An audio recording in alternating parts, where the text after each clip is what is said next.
وما لهم من دونه من وال هو الذي يريكم البرق خوفا وطمعا وينشئ السحاب الثقال ويسبح الرعد بحمده والملائكة من خيفته ويرسل الصواعق فيصيب بها من يشاء وهم يجادلون. الحمد لله رب العالمين والصلاة والسلام على أشرف الأنبياء والمرسلين نبينا محمد صلى الله عليه وعلى آله وأصحابه وبعد. ‘Yan uwa masu girma wadda suke kallon mu da wadda suke tare da mu a wannan lokaci, muna yin addu'a da kuma yi mana sallama na addinin musulunci. Assalamu alaikum wa rahmatullahi ta'ala barakatuh.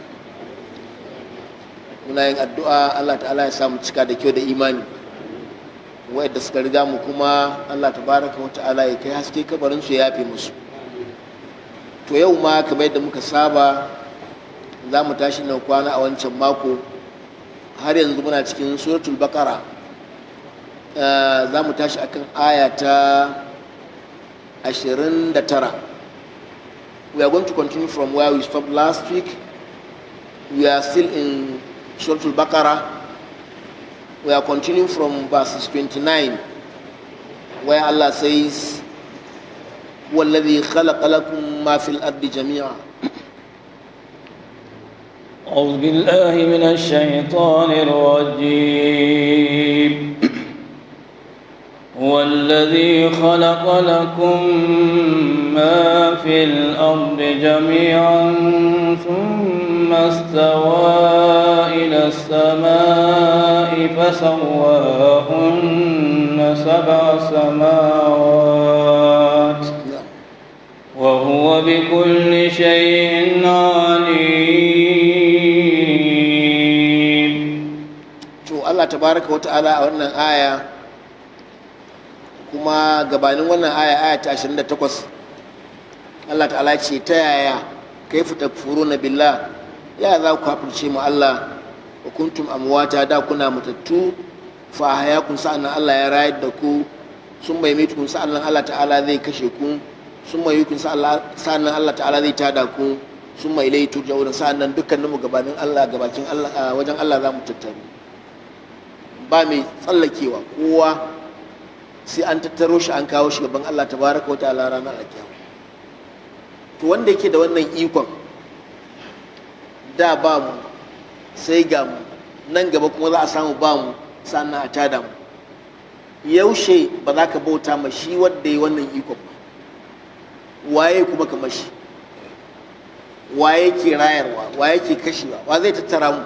Shi kadai.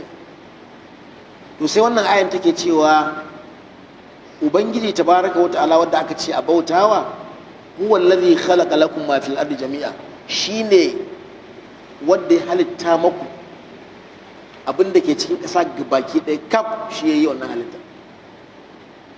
Kaga da ai an gaya wa ɗan adam cewa shi ba shi, kuma gaskiya ne, kuma gashi yau yana nan kamar muke da muke raye, kuma gaskiya ne.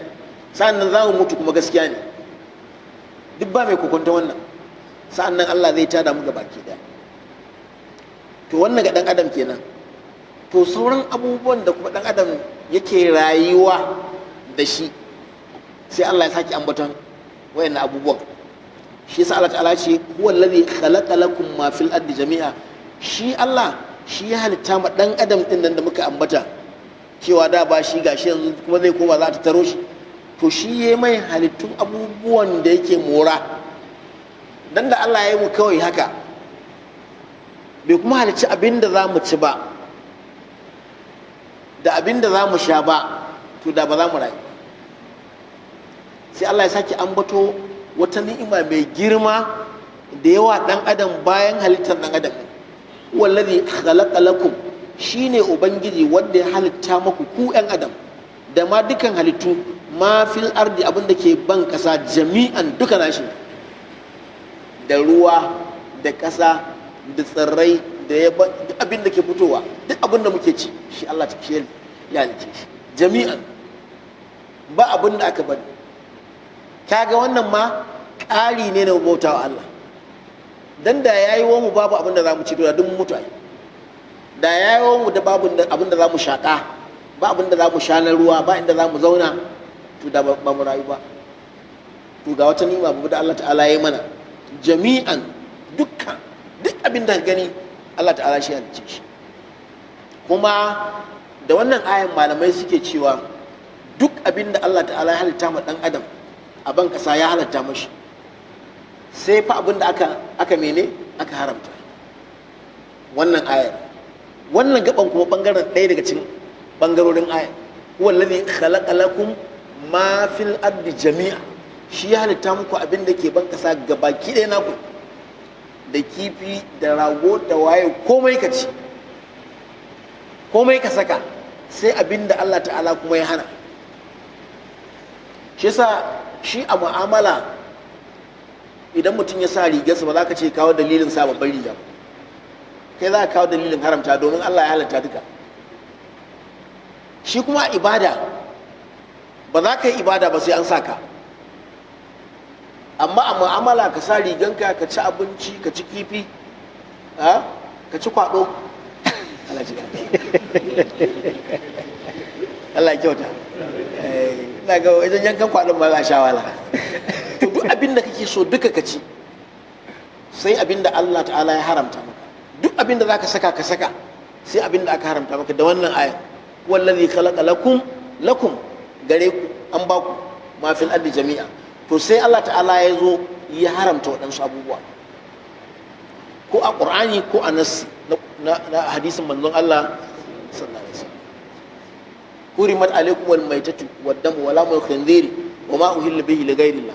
An haramta muku al khinzir, an haramta muku kaza, an haramta muku kaza, mutaccen abu duk an haramta. To wayannan abu da aka haramta su ne kadai aka fitar, amma an ba haka ba duk abin da ba a ambata ba to kai mu'amala da shi. Haka nan a shiga, kai shigan da gana ma ka sa babban rigarka da zanna, da hula ka kafa, duk da yadda ka gana ma shari'a ba ta hana ba, illa kar ka saka ya ja ƙasa, wannan haramun ne. Amma duk irin shigan da kai na Indiya ne, na Najeriya ne, na waye, duk Allah ya yarda, ba matsala. Kuma a namiji kar ka sa ka jazur, ba a yarda ba, sai dai mata. Duk abin da aka hana shi ne kawai, amma wanda ba hana ba duka za ka yi. Kar ka ci abinci da akwashin gwal, shi ba an hana. Amma mata an yarda su yi kwalliya da shi, su sa a hanci, su sa a kunne, su sa a baki, su sa ko ina da an yarda. Amma namiji an haramta mishi. To duk wayannan abubuwan da Allah ta'ala ya bari a mu'amalance kai komai ba sai abin da aka hana ka. Amma ibada, wannan sallar da muka yi, to kar ka yi sai wanda aka ce ka yi. Kisa ba za ka kirkiro kawai ibada, kawai ka kwashi girki ka koshi kawai sai ka kirkiro wata ibada ba a da ba, sai wanda aka ce ka yi. Don wanda aka ce kan ya ishe ka, ba za ka ma iya karewa. To me na karo wani sabo? Ba za ka iya ba. Da za ka yi ibadan Annabi Muhammad sallallahu alaihi wasallam da ta ishe ka, ba za ka ma iya ba. Wato ka gwada mana yau kai sallan da kafa ka tukumbura, ba irin su ladan ba. Wani ya zuwa baccin sai asuba ma ya iyali ta tara shi, wani tashi an kira sallah, sai ce kiran farko ko na biyu. In ta ce na farko sai ya ce mata banin tuku, ita kuma tana ta fama da ibada, shi yana da sai an kira na biyu, an sake tada shi, wani tashi na biyun ne aka kira, sai ta ce sa'an nan ya tashi. To ibada da annabi sun yi da yawa wanda baka isa ka kare su ba, har ka ce kana neman wasu ka rikito ba kanka, ba sa ka ba. Wanda yi kawai ka yi, wanda yi din ka kasa yi ka bari in ba na dole ba. Amma mu'amala mutane a basu abin da suke so, haka Allah ya so. Khalaqa lakum ma fil ardi jami'a. Sai Allah ta'ala ce summa stawa ila sama, sa'annan Allah ta'ala yace sa'annan ya daidaita zuwa sama. To wannan akwai bayanai na malamai da yawa kai. Zaka ji wannan ya ce ba yadda ba, zaka ji wannan ya ce kaza, abubuwa masu sauki. Amma wani lokaci sai ka samu saboda rashin aiki sai ga mutum abin da ya kamata ya yaki, abin da ba sa shi ba sai zo ta jidali a kai.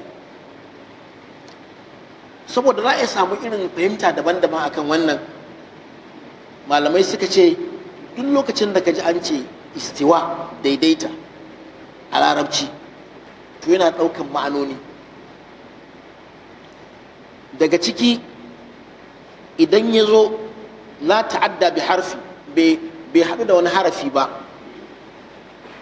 ya tsaya kawai ba harafi a tare da shi, to yana ma'anarsa alkamalu wal tamam, wato cika ne, cikan abun ne, kamar yadda Allah ta'ala ke cewa walamma balaga ashudduhu wastawa, lokacin da ya kai karfinsa ya daidaita. Kaga anan babu wata harafi su ne kamar su ila su ala, wayannan harufan suna da ma'ana don suna jan magana, amma idan ya zo a gayansa to ma'anarsa cika da bunƙasa da ƙarfi da cika, kamar yadda aka faɗa wannan ayar. Amma idan ya zo da wato ainihin ala, kamar yadda Allah tabaraka wa ta'ala ya kawo, to in ka ji an ce ala, to akwai ma'ana wadda ta canza, shine sun mastawa alal arshi, sannan ya daidaita akan al'arshinsa. Ba ka da za ka canza, haka laraba suka gada. To amma idan abun ya zo akan siffan Allah, sai ka ji mutane suna ce to ya za a ce Allah ya daidaita, to shi ya faɗa, tun da shi ya faɗa sai ka tsaya a nan, ya daidaita akan al'arshinsa ala, to yaya sai ka ce abu ka sani, abinda baka san yadda yake ba ya za ka yi bayanin ya daidaita. Ai yanzu idan kana bayani in ka san ladan, idan ka ganin suna kama sai ka ji kai wannan kuwa ya kama da ladan, dan me, dan ka san ladan mutum ne bai da kauri, daman bai ci da yawa ba ka gani, to da ka gan shi ka kanin sa za ka gane Allah ta'ala yana yin bayinsa zanto sun yi kama, wani kaman har murya har tafiya har komai. Amma yanzu wanda bai san ladan ba, dan ya ga kanin ladan, to in an ce kama ma ai kaga shi bata dame shi ba, dan bai san menene ba balle a ce kama. Haka shi Allah ta'ala babu wanda ya san hakikanin yanda yake bare ka ce yayi kama, babu wannan ko daya. Kuma bayani ne wato wanda zaka gane da sauri, laysa ka misli shay wa huwa as-sami'ul basir, ba abin da ke kama da shi. Ko shedan ya hararo maka ce ƙarya ne shedan, ban san yadda yake ba. Sun haka dan an ce ya daidaita, daidaitin sa ba baka san da yake. Ai dan sai ka san shi ne yadda yake zaka ce to ga yadda yake kaza yadda yake baka sani ba. Abin da ake so ka miƙa wuya, ya daidaita, shikenan magana ta ƙare. Amma yanzu sai ka samu za a yi ta jidali, a yi ta jayayya, a yi ta faɗa, a yi ta abuwa wanda duk bata taso ba ga mai imani, da mai neman gaskiya kawai ya ji ya kuma kama kuma ya so gaskiya. Allah ta'ala ya samu cika da imani.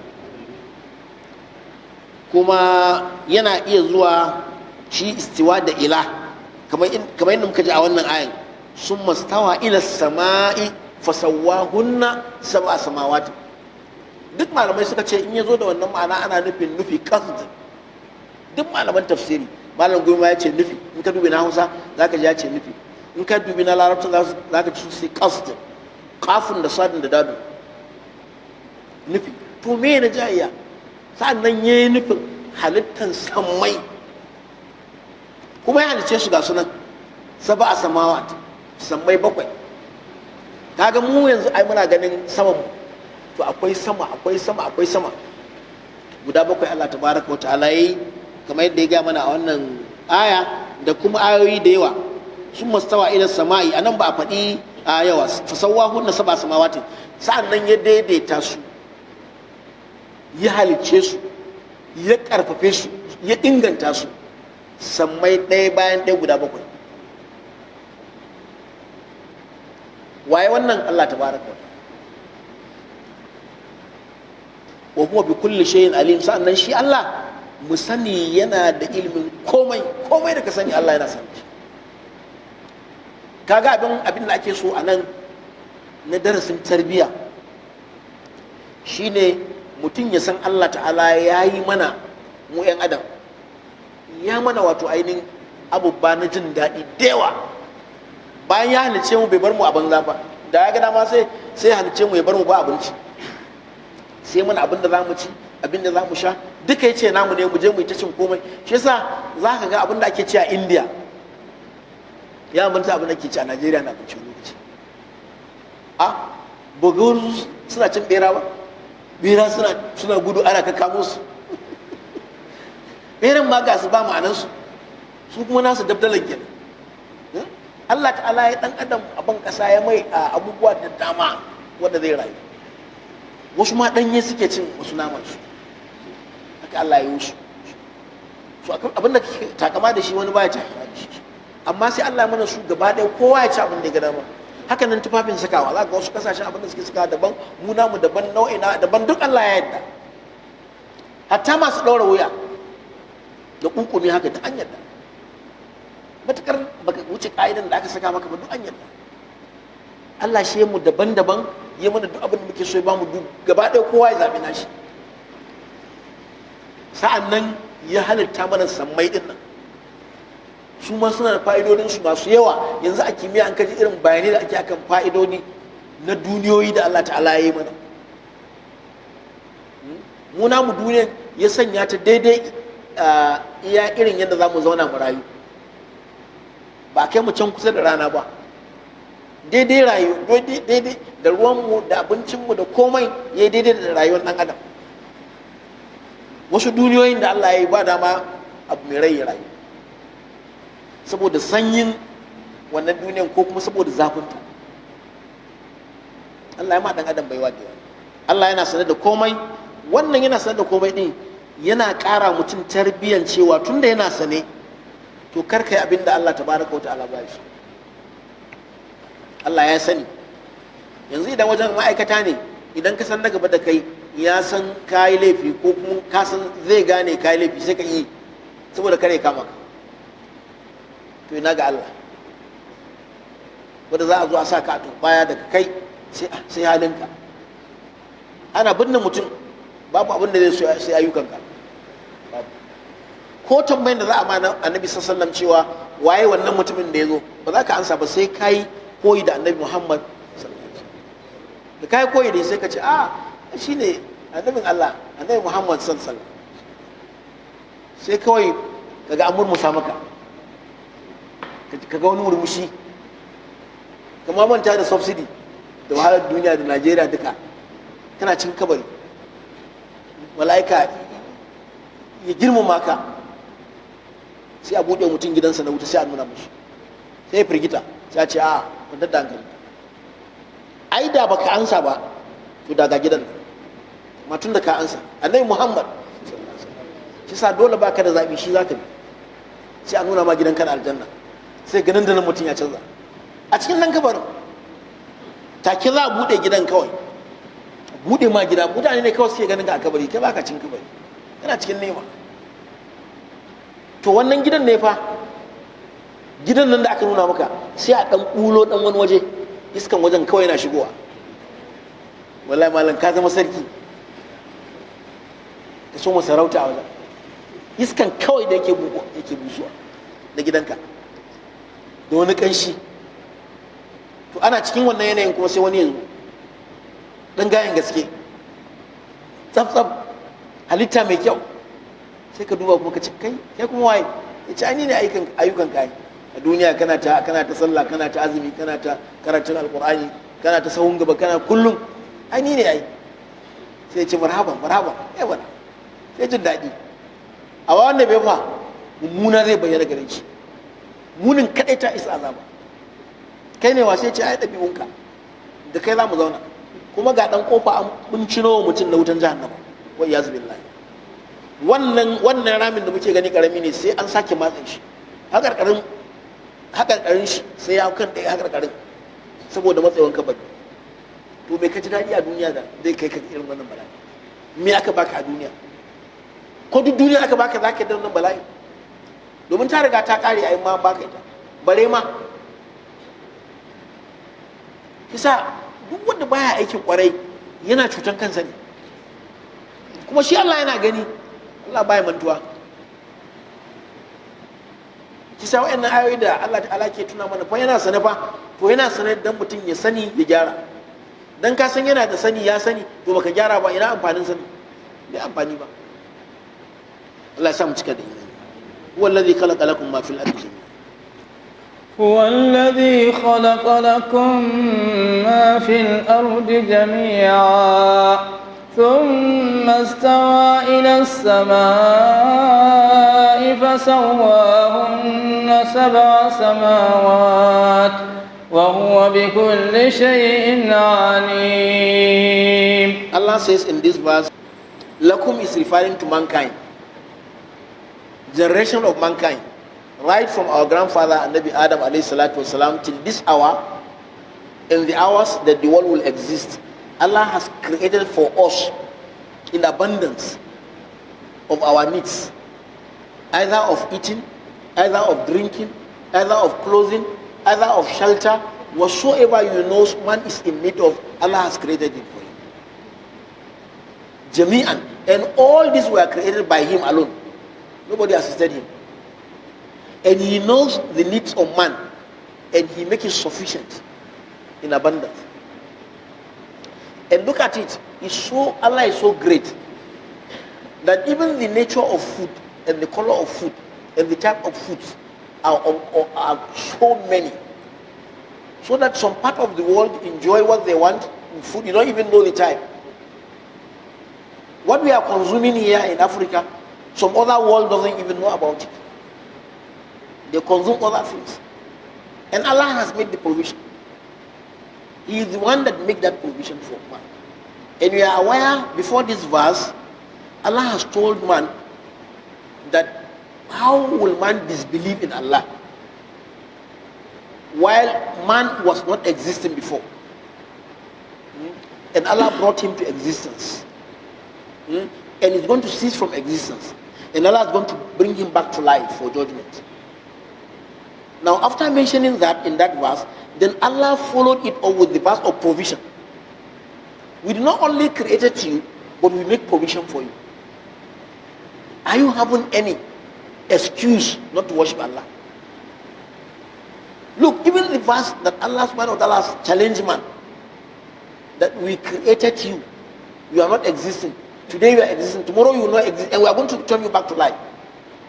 Not only that favor, we also do you another favor by creating all your provisions for you. We made available for you. Nobody can do this except Allah subhanahu wa ta'ala. Summa stawa ila sama, and Allah rose to the heavens. Now here ila sama, you find scholars discussing the istiwa. It has so many meanings in Arabic. It comes with a number of interpretations, and that is the nature of Arabic language itself. When istawa, the word istawa itself comes without any alphabet supporting it, like ila or Allah, the meaning is strongness and completeness of that thing. Very strong and complete. Walamma balaga ashuddahu wastawa, when he reached his peak of strongness. Now that is the meaning of istawa there. But where it comes with either the alphabet ba with Allah, or it comes with ila, for instance with Allah, summa stawa ala al-arsh, and he stayed on his throne. Now this is the istiwa whereby a number of individuals will be arguing that how will you say Allah subhanahu wa ta'ala has now like staying on his arsh, on his throne. How are you comparing? Because when you are comparing him, you are just comparing like man by somebody sitting on the throne. Then you cannot do that to God. God is beyond that. But the reality is that Allah subhanahu wa ta'ala is not known by any of us that this is his color, this is his, no, you don't know it by that. You only believe in his existence. You know he's living, you know he controls, you know he's powerful, he creates, he sees life, he gives life, he enriches. All these are his attributes. But the physical knowing, like knowing a fellow human being, nobody knows him at all. And he has confirmed that He said, لَيْسَ كَمِثْلِهِ شَيْءٍ وَهُوَ السَّمِيعُ الْبَصِيرُ. Nothing is likened to him. Nothing. Nothing is similar to him. Nothing can you compare. Anything that comes to your mind, it is Shaitani whispering. You cannot know him like that. Now, since you cannot know him, then there is no point you start exaggerating the way he sits or the way he is on his throne. You can't do that. You are only to believe in that because he said it. So I think the issue is a simple one. By accepting that he said it and you believe in it, how? You don't know. That's all. I gave the example in Hausa language that Ladan, if he has a junior brother that resembles him in everything, if you see him without Ladan there, you say, this man resembles Ladan. Then they'll say, no, it is the Ladan brother, biological brother. Because the nature, even the voice, everything, Allah may make it to look alike. But Allah, you cannot even assume that because you don't know how he is. Talk less of you resembling him is another. So it's a simple formula. Anything Allah mentions about him himself, you accept it. But don't relate it to any other human. Because you don't know the real nature of who Allah subhanahu wa ta'ala is. And I think if one is taking that formula, you will find it very, very easy. And they said in Arabic, if it is ilah, if this istiwa come with ilah, it means it rose to, or it intends. Summa stawa ila sama, and Allah rose to sama, fasawwahunna sab'a samawatin, and he created the heavens, 7 heavens together, concrete, solid, wa huwa bi kulli shay'in alim, and Allah subhanahu wa ta'ala is aware of everything. Nothing is left unknown to him. Everything Allah is aware of. He's aware of our sitting down here, the time we have spent here, the time we are going to spend here. Allah subhanahu wa ta'ala is aware. And that's how the whole universe, and what is beyond the universe, and what you don't even know, Allah knows it. Now, based on this knowledge of Allah subhanahu wa ta'ala that encompasses everything, then you should fear him. Never you do what Allah subhanahu wa ta'ala has prohibited on you to do. Now, there are things, if your father is around sitting by you, no matter how age you are, long as he's your father, there are things you cannot do in his presence. Now, of criminality. Now, how do you manage to do it when Allah is seeing you? When you're supposed to honor Allah much more than whosoever. Now, it is that weakness in that belief in Allah is knowing everything. Allah is our everything that makes one to be sinning.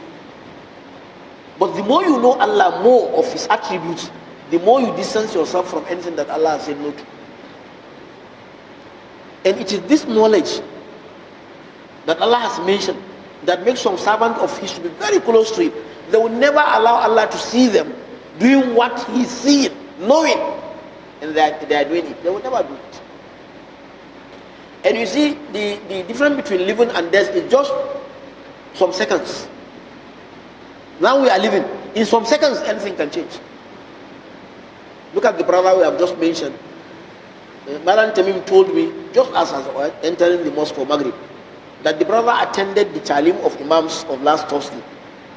All the activities were carried out with him, healthy. And now he's in his grave. People have buried him today. Look at, will he expect that he will be there today? Mostly people are not expecting. And I mentioned another brother whom we are very close with. He self-meets around Life Camp. Friendly to everybody. On Saturday, I bought meat from him. Man Nasi. Day before yesterday, he has already died. He has been buried already.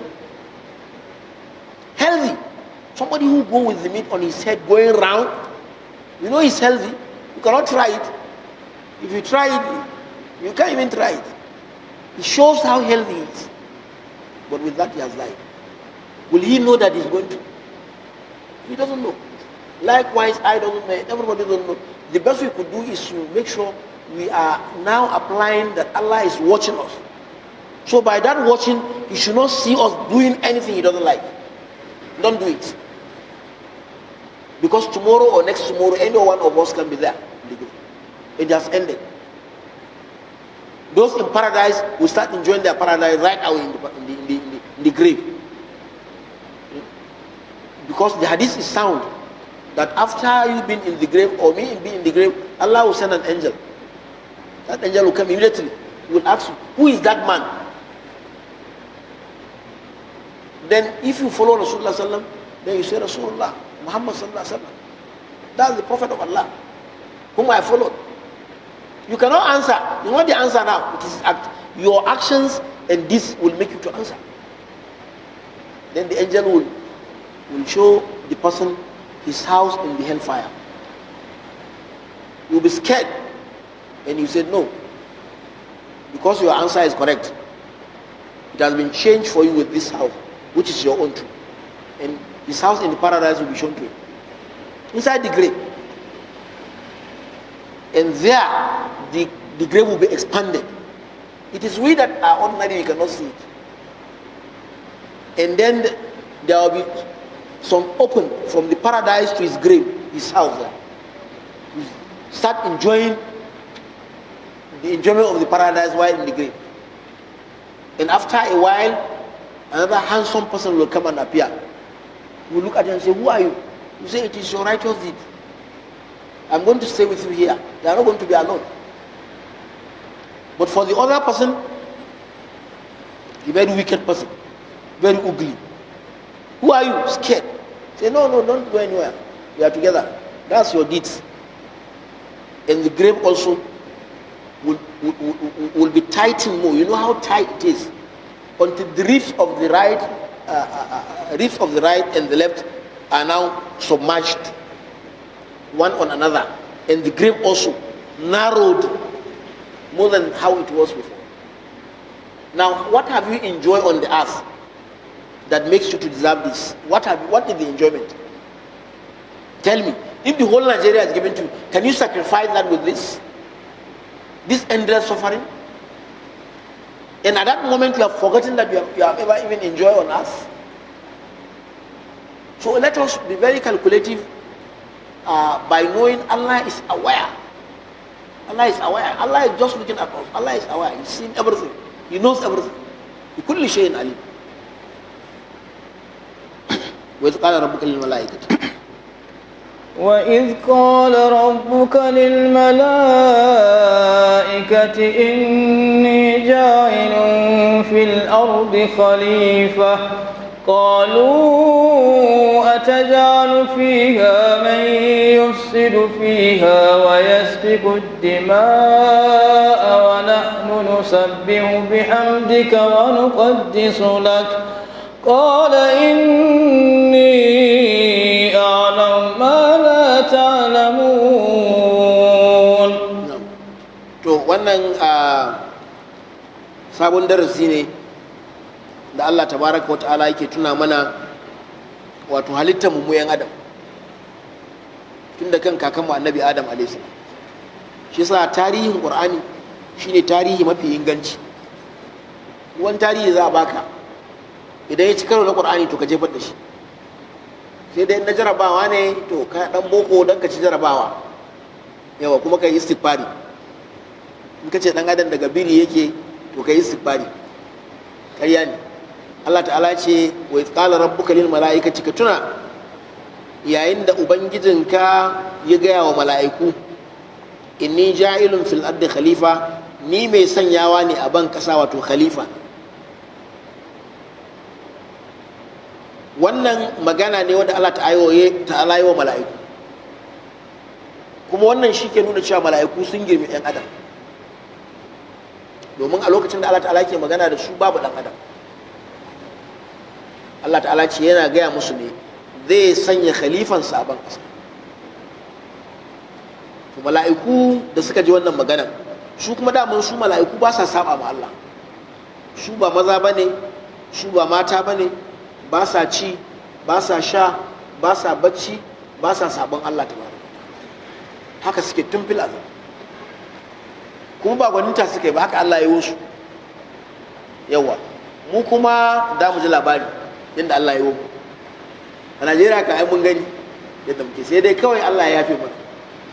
amma sabo kan kala-kala haka Allah ya yi sai ya sanya mana tuba.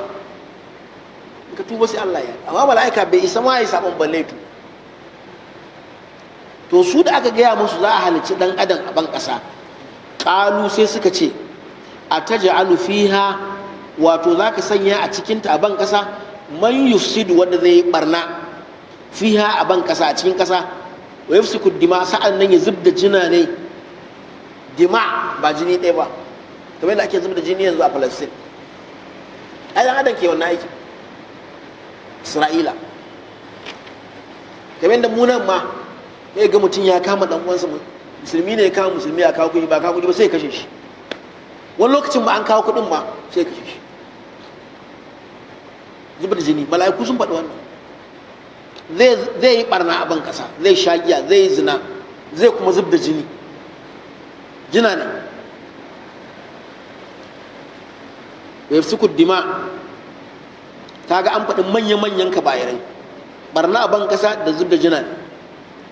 Sai mala'iku suka ce ma Allah, wa nahnu, amma mu, wato mala'iku kenan, nusabbihu, muna tsarkake ka, bihamdika, da godiya zuwa gare ka, wa nuqaddisu laka, muna girmama ka, muna ɗaukaka ya Allah tabaraka laka, duka a gare ka, da girmamawa, da ɗaukakawa, da tasbihi, da tamidi, da godiya, duk muna maka.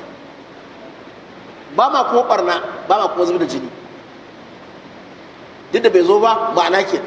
Shi wancan shi kuma zai zubar da jini, zai barna. Sai Allah ta'ala ce da su, qala inni a'lamu ma la ta'lamu. Allah ta'ala ce ai ni na halice ku, na san abin da kuma ku sani. Saboda Allah ya san komai tun abin bai faru ba, da zai faru, da lokacin da zai faru. Yanzu tun ba a yi duniya ba, Allah ya san za a yi duniya, za ta yi shekaru, za ta yi lokaci kaza, za a zo a naɗe ta, duk Allah ya sani. Allah ya samu cika da imani. Wanda ya cika da imani ya more, wanda duk ya cika ba imani ya shiga. Allah ya san komai, kowa Allah ya san shi. Shi yasa abinda mutum zai ma Allah ya sani, an rubuta. Allah ya samu cika. To wannan shine wato ainihin wato magana da Allah ta'ala ya wa mala'iku, da irin abinda mala'iku suka faɗi, da irin raddin da Allah ta'ala ya wa mala'iku. قالوا أتجعل فيها من يفسد فيها ويسفك الدماء ونحن نسبح بحمدك ونقدس لك قال إني أعلم ما لا تعلمون. Now, Allah subhanahu wa ta'ala is now telling us about origin, the way we came to be in existence today. وَإِذْ قَالَ رَبُّكَ لِلْمَلَائِكَةِ, recall and remember when Allah told the angels, إِنِّي جَاعِلٌ فِي الْأَرْضِ خَلِيفَةً, I am going to create on earth a representative, a Khalifa, somebody who will be my ambassador, who will represent, whom I will create, who is going to serve me. Allah told the angels. And you know, angels by their nature, by this verse, they are older than man. Because this communication took place before creating our grandfather, Nabi Adam alayhi salam. You know, when this was passed to them, when Allah told them this, they said, Qalu, the angel said, Ataj'alu fiha, are you going to create on the earth man yufsidu, somebody who is going to be mischievous, to mischief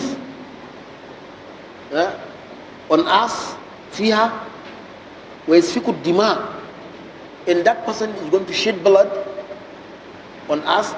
Look at two grievous offenses which man is committing now. Even in Nigeria is being committed among Muslims. Mischievousness. All form of grievous offense is counted as mischievousness. But specifically, or dangerously, to kill human, innocent person. That's why it's spelled out. But it's mischievousness too. But because of the danger and the implication of killing an innocent soul, that is made very categorical and clear out. When secret demand, shedding blood. Look at what is happening today in Palestine. Shedding blood. In every 10 minutes, somebody is killed, innocent. Through the bombardment of Israel on Palestine, those massacres, continuously now, non-stop. Even when the whole world is crying that they stop, they refuse. And the superpowers are supporting them. They are behind them. They are happy because they are killing Muslims. So the angels told Allah subhanahu wa ta'ala of this, that is going to happen. In fact, they did not stop there. They said, وَنَحْنُ نُسَبِّحُ بِحَمْدِكَ. We are glorifying you. We are praising you. We are sanctifying you. We give you all honor and all respect. The sanctity. We know you, whom you are. We are praising you. We are glorifying you. Then after saying this, which is true, then Allah told them, قَالَ إِنِّي أَعْلَمُ مَا لَا تَعْلَمُ. I know what you know not. Allah is aware of everything. Angels, their knowledge is limited. So Allah told them that, look, I'm aware, I know of so many things you don't know. You only know little. Which means Allah is aware man is going to commit that, and more than that. So you know nothing compared with the knowledge of Allah subhanahu wa ta'ala. وَعَلَّمَ آدَمَ وعلم آدم الأسماء كلها ثم عرضهم على الملائكة فقال أنبئوني بأسماء هؤلاء إن كنتم صادقين. Tunda su mala'iku sun ce dan adam zai barna kuma zai wato ainihin zub da jini, kuma su suna tsarkake Allah tabaraka wa ta'ala. Allah ta'ala ce da su shi ya san abin da ba su sani ba. To sai Allah ta'ala ya ce a wannan aya, wa allama adama al-asma'a kullaha. Bayan Allah ya halicci annabi Adam, sai ya sanar da shi sunayen abubuwa daban-daban. Wasu malamai tafsiri suka ce Allah ya sanar da shi sunayen duwatsu, sunayen itatuwa, sunayen abubuwa daban-daban na halittun da Allah ta'ala yi, wanda su mala'iku ba sani. Ka ganin falalan ilimi ke shi sa kar mutum ya zama to jahili.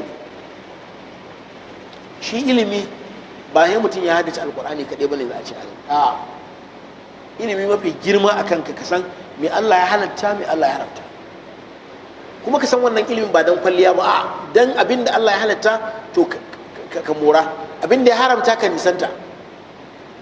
Yin wannan, aikata wannan ilimin shine ilimi, ba tara buwan ilimi ba da larabci da balaga da waye kai ta buga jayayya, ai ta birgima da kai. Wannan abin haramun ne, tukar kai.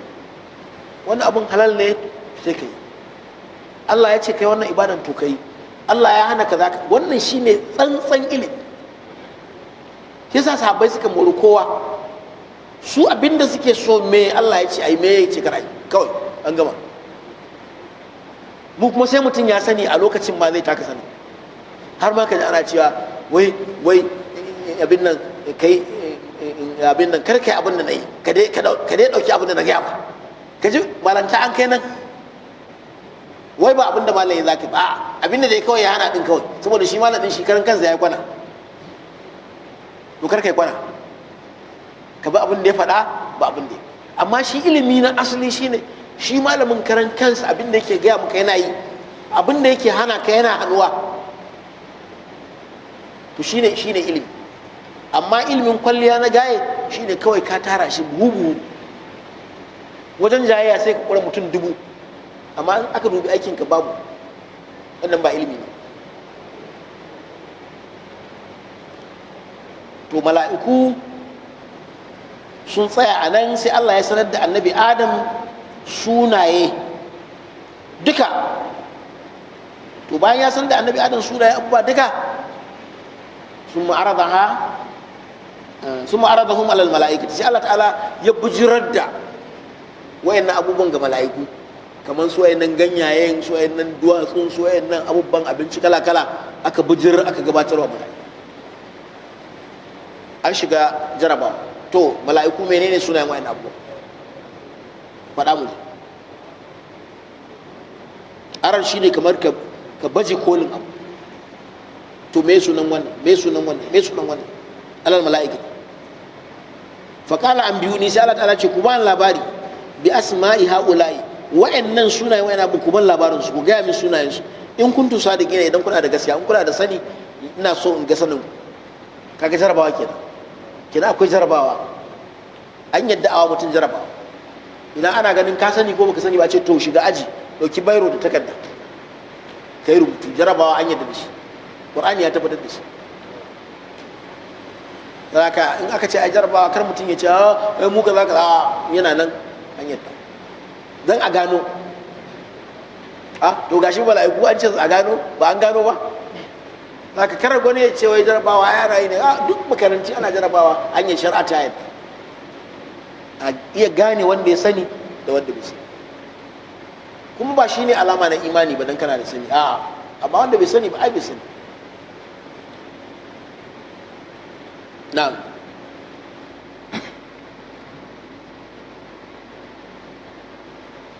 وعلم آدم الأسماء كلها ثم عرضهم على الملائكة فقال أنبئوني بأسماء هؤلاء إن كنتم صادقين. Now Allah says, وَعَلَّمَ آدَمَ الْأَسْمَاءَ كُلَّهَا. Allah taught Nabi Adam the names of everything. Some scholars say different type of mountains, different type of trees, leaves, everything you know of, the food we consume, all the names Allah taught Nabi Adam. He became learned. Now after Nabi Adam was taught and he knows all the names, kulluha, all the names, summa aradahum alal malaika. Then Allah subhanahu wa ta'ala displayed these items, presented these items before the angels. Have you seen these things? Yes, we saw it. Faqala, then Allah said to the angels, Ambi'uni bi asma'i haula. Inform me of the names of these items. But our grandfather is aware, he has been taught, he knows it, but they don't know it. In kuntum sadiqin, if you are truthful, if you are trustworthy, tell us the name. They don't know the names. And that tells you that examination, having exams, is recognized Islamically, is allowed. So anybody facing an exam should not see it as an innovation created. No, it is there in the Quran. And that doesn't mean when you know, then you are God conscious. No, knowledge differs from being God conscious. There are two different things entirely. Somebody may know little, but he implements the little. So it's better than you who knows everything and you are not implementing. But the fact here remains that examination is legalized, is allowed, Sharia allows it. It has happened even between Allah subhanahu wa ta'ala and the angels. He gave them examination. Maybe after answering the question, then we call it a day. Aya ta karshe dan suna da alaka ko dan qalu subhanaka la ilma lana illa ma 'allamtana innaka antal alimul hakim. To ko shi sa anan kar mutun yayi ƙarya idan baka da ilimi abu ka ce baka sani ba kawai shikenan. Mala'iku ce suka bi sani ba. To balle kai da ba mala'ika ba kace baka sani. Kalu da Allah ta'ala ce ku gaya min sunayen, suka ce subhanaka, tsarki ya tabbata gare ka, tsarki ya tabbata gare ka ya Allah, la ilma lana, babu da ilmin wannan abu, ba mu sani ba sunayen nan da kace mu sani, ba mu san sunayen ba. Annabi Adam kuma ya sani, an riga an gaya mushi. Suka ce ba sani ba, la ilma lana illa ma 'allamtana, sai abinda ka sanar da mu. Kenan abinda suka faɗa din ma ɗazu na cewa ayyan annabi Adam za su yi barna, Allah ne sanar da su, domin suka ce ba mu sani ba sai abin da ka sanar da mu. To wannan bai sanar da su ba, wancan din an sanar da su, shi yasa suka faɗi. abinda ba sani ba za su faɗi ba. Shi sa kai ma a matsayinka na musulmin kwarai abinda ka sani ka faɗa, abinda baka sani baka ce baka sani, ba da za a yi da kai. Ko a jarabawan duniya ko a jarabawan lahira ko a menene in ka ce baka sani ba da za a yi da kai. Kama ce baka sani ba ya fi ka kiro kawai kai ta kame ka ce mu sani ba. Sai suka ce kuma innaka antal alimul hakim, ai kai ne masani na koli, kai ne mai hikima, kai ka san komai, mu da mu san komai ba sai abin da ka sani. To shi sa ba kaskanci bane a tambaye ka baka ce kai baka sani, kar ma ka dora wa kanka. Aka ce to ya kai ne babban liman ko kai ne babban ladan ko kai ne kaza baka sani ba, ka ce ban sani ba wannan, kai me yasa baka sani ba? Ba fara bane ya baka yi mata mutane, kar ka yadda a dora ka a baro ka ce kai to kai in ka sani ya ka tambayi ni. Amma mutum sai ɗebo rigima kan ya ci kame sai kawai baka sani. Wani ya bugo mun waya, gata malam ana ta neman ka ba same ka. Wallahi wata tambaya ne ta rikita da wallahi aka ce a same ka. Na ce menene faɗa? Ya ce mutum ne ya auri matarsa suna tare suka yi 'ya'ya 5, to yanzu ya mutu mutumin, matan kuma ta san 'ya'yan ba 'ya'yansa ba ne. Auren yana nan suna tare amma wani waje take zagawa aka samu 'ya'yan bayansa. Yaya zai gado? Na ce ban sani ba. An ce mu neme ka, na ce ka neme wani wannan dole ne. Ya tsaya zai bambami, na ce wani bambami za ka to kai ka sani ne? Ya ce bai sani wani to kai wannan shekarar da aka wannan rigimar yau shi za ka ne wani ce wannan ne wa kai ma ka ce ka ne wa to ni na auren ne, ni ina ruwana wanda ta na ruwana. Ta irin wannan rigimar sai ka kwaso kanka ka ta kwakwalwa, ban taɓa tunanin haka ya faru. To ya za a yi gado ne? Na ce ina ruwana, ni ka yi ka tambi wanda ya sani. To kaga irin wannan rigimar kar ka shige ta. In ka karanta ka sani, in baka sani baka ce kawai baka sani. To menene? To dole ne? Allah ya samu dace. To qalu subhanaka la ilma lana. قالوا سبحانك لا علم لنا إلا ما علمتنا إنك أنت العليم الحكيم. قالوا سبحانك. The angel said, glory be unto you. You know, when Allah asks them to name the items, they don't know the answer. They don't know the answer. They don't know the answer. They say, glory be to you. La ilma, we don't have the knowledge. We don't know it. We don't know the answer. After all, illa ma allamtana, we know nothing but except what we have taught us, what we have learned from you. Which means, even what the angels have said about the children of Adam, they got the knowledge from Allah subhanahu wa ta'ala, that man is going to mischief on us. Man is going to shed blood on us. They learned that knowledge from Allah subhanahu wa ta'ala. They did not create it from themselves. Innaka antal alimul hakim.